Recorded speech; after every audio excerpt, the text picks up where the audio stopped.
Bagaimana caranya sholat li hurmatil waqti? Pertanyaan. Assalamualaikum warahmatullahi wabarakatuh.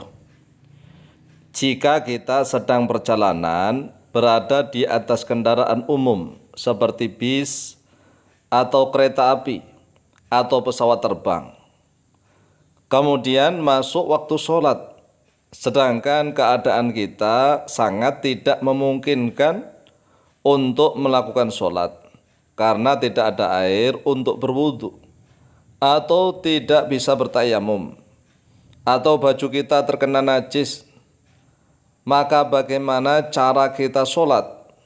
Apakah harus qadha atau niat jamak sholat atau bagaimana? Atas jawabannya disampaikan terima kasih.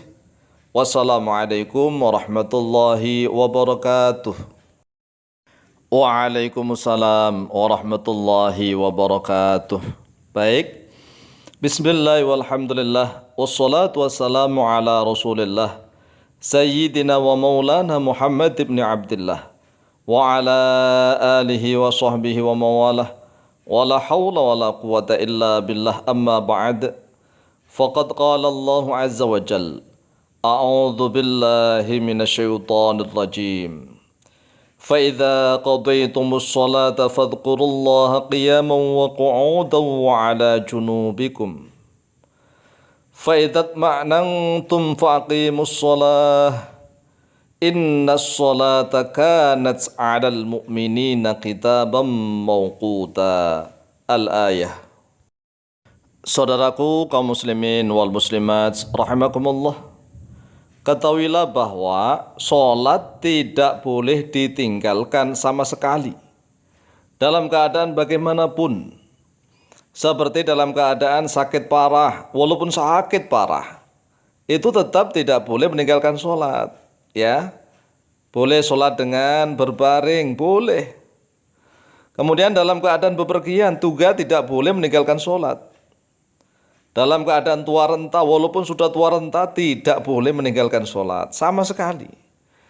Kemudian dalam keadaan diikat rantai dalam penjara sekalipun, tangannya diikat, kakinya diikat, dijebloskan ke dalam penjara, bahkan dimasukkan ke dalam peti sekalipun, tidak boleh meninggalkan sholat. Dan dalam keadaan yang lain-lain. Sholat berbeda dengan ibadah yang lain, seperti puasa, diberi keringanan atau rukhsah. Bagi orang yang sudah tua renta tidak kuat puasa, atau dalam keadaan sakit parah yang sulit sembuhnya, maka boleh tidak puasa, serta tidak wajib qadha. Hanya saja diwajibkan untuk membayar fidyah, ini kalau puasa. Berbeda halnya dengan sholat yang tidak boleh ditinggalkan sama sekali.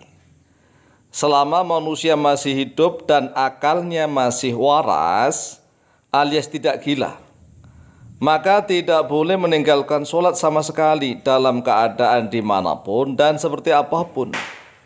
Kalau tubuhnya yang sakit, maka tetap wajib sholat walaupun sakit parah. Misalnya ada luka-luka, walaupun mengeluarkan darah, di situ kan ada najisnya, tetap tidak boleh meninggalkan sholat. Ada cara-caranya khusus. Tetapi kalau otaknya yang tidak waras, artinya otaknya yang sakit, gila, maka sudah tidak wajib sholat lagi. Jadi kalau ingin bebas agar tidak wajib sholat, ya jadilah gila, ya gila. Orang gila itu tidak wajib sholat lagi. Oleh sebab itu, sholat diberikan beberapa rukhsah atau keringanan. Seperti boleh mengqashar bilangan rakaat, yaitu mengqashar itu meringkas bilangan rakaat yang 4 rakaat seperti duhur, asar, dan isya bagi orang yang bepergian. Kemudian boleh menjamak 2 waktu sholat antara duhur dengan asar atau antara maghrib dengan isya. Tapi kalau antara maghrib dengan asar, asar dengan maghrib itu nggak boleh karena pasangannya yaitu duhur dengan asar, maghrib dengan isya. Dan boleh juga sholat li hurmatil waqti. Ini sholat li hurmatil waqti. Akan tetapi kalau sholatnya li hurmatil waqti maka wajib i'adah. I'adah itu apa? Mengulang. Jadi mengulang. Tetapi kalau jamak qasar tidak wajib mengulang, tapi kalau sholatnya li hormatil waqti tetap wajib i'adah mengulang. Namun i'adahnya tetap terhitung ada itu tunai, bukan qadha. Ini bedanya begini. Kalau misalnya orang itu tidak sholat pada waktunya sama sekali dan tidak niat jamak, kemudian waktunya bablas begitu, dan dia tidak sholat li hormatil waqti, maka dia dosa. Oleh sebab itu, agar dia tidak dosa, maka kalau dalam keadaan tidak memungkinkan, hendaklah dia sholat li hormatil waqti, tetapi wajib qadha begitu. Kalau tidak sholat li hormatil waqti, dia dosa, tetap wajib qadha begitu. Kalau qadhanya sudah dijalankan, ya sudah terbayar.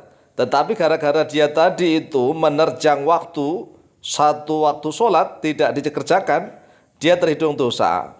Kemudian kalau tidak diqadha, dosa dua kali. Ya, sudah enggak sholat pada waktunya dan tidak diqadha, dosa dua kali. Tetapi kalau misalnya tidak sholat pada waktunya, kemudian diqadha, dosa sekali saja, yaitu dosa tidak menjalankan sholat pada waktunya. Oleh sebab itu, jika kondisi dalam keadaan perjalanan di atas kendaraan umum seperti bis, kereta api, pesawat terbang, dan lain-lain, kemudian masuk waktu sholat, sedangkan sholatnya tidak bisa dijamak, seperti sholat subuh kan tidak bisa dijamak, sholat asar juga nggak bisa dijamak. Dia tadi sudah sholat duhur, kemudian dia naik kendaraan, masuk waktu asar, mau menjamak dengan mana? Mau menjamak dengan maghrib tidak bisa. Seperti sholat isya juga nggak bisa dijamak. Misalnya dia sholat maghrib, kemudian naik kendaraan, masuk waktu isya, mau menjamak dengan apa? Nggak bisa kan? Jadi kalau sholatnya tidak bisa dijamak, atau karena badannya terkena najis, atau pakaiannya terkena najis, walau dia mampu wudhu karena ada air, atau mampu tayamum, tetapi tidak memungkinkan untuk mengerjakan sholat, ya tidak memungkinkan untuk mengerjakan sholat karena ada najis pada tubuhnya atau pakaiannya, maka hendaklah sholat li hurmatil waqti, yaitu sholat untuk menghormati waktu, dikerjakan pada akhir waktu dan wajib i'adah. Jadi sholat li hurmatil waqti itu dikerjakan pada akhir waktu. Misalnya nih, kita sholat naik kendaraan waktu asar, sudah masuk waktu asar, menjelang mendekati maghrib, ya kita sholat li hurmatil waqti. Caranya bagaimana? Ya caranya semampunya.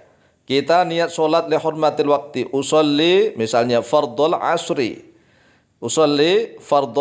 li hurmatil waqti lillahi ta'ala, Allahu akbar. Kalau misalnya sholat isya, ya usolli fardul isya'i li hurmatil waqti, ya lillahi ta'ala, Allahu akbar.